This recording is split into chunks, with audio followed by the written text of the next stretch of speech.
that he was only able to talk to our chairman, but not the general membership before deciding this. Sabi naman ng kampo ni Escudero, matagal niyang pinag-isipan ang pagkalas at hindi nagpadalo sa desisyon ng makausap ng ABS-CBN News si Escudero. May isang buwan na ang nakakaraan, pinahiwatig na ng batang senador ang ganito. Alam mo pag-aaralan nila AO? Opo, alam ko na. Ano? Lalo na sa negosyanteng Atis! Atis! Ano yan? Atis. So nagsisimula,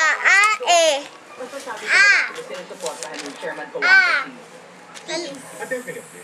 Maganda ang Saan yan lahat? Ano to?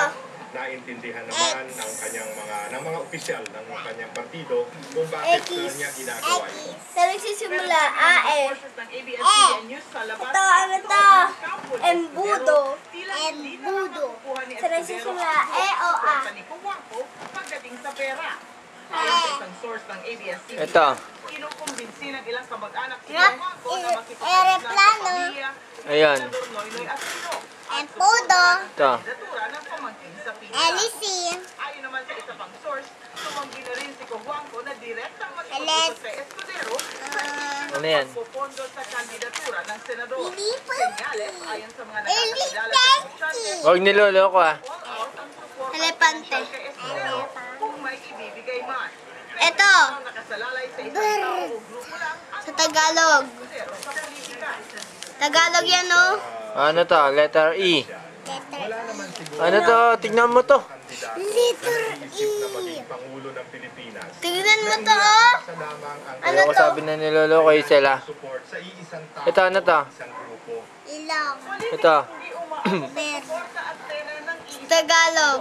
Yan ang mensahe I nga ang simula eh. pagkandidato I. ni Senator Chis Escudero Ano to? sa halalan sa 20. I. Ibon. Handa na ba Ibon. ang publiko at mga botante Kung kakalimutan, tatanong ko sa'yo mamaya yan. Ito. ang politikang isinusulong ni Escudero? Linda Humilla, patrol ng Pilipino. Kung umiinit ang usapan sa politika Ano sa Tagalog? sa bansa, ang Bagyong Santi ngayong gabi. Alamin natin ang latest sa bagyo, mula sa tanggapan ng pag-asa sa Quezon. Ano sa Tagalog to? Si Kuya Kim. Kuya Kim. Is. Karen, alam mo tama ka dyan. Ang forecast natin kahapon dito sa Bagyong Yes. Santi, bukas na napapasok Isda. sa Philippine Area of Isda. Responsibility. Ito. Dahil bumilis ang kanyang takbo, inaasahan natin papasok to mamaya sa Philippine Area of Responsibility. Ano to? Silipin natin itong ating satellite feed dito sa ating computer, ano? I ano? I. Ngayon, itong si Bagyong Santi, ito yung malapit na nga dito sa boundary ng Philippine Area of Responsibility. Ano? Bilisan mo. Exactly, Bird. ito yan ay nasa 1,190 Ibon. kilometers east of Sana lang ha.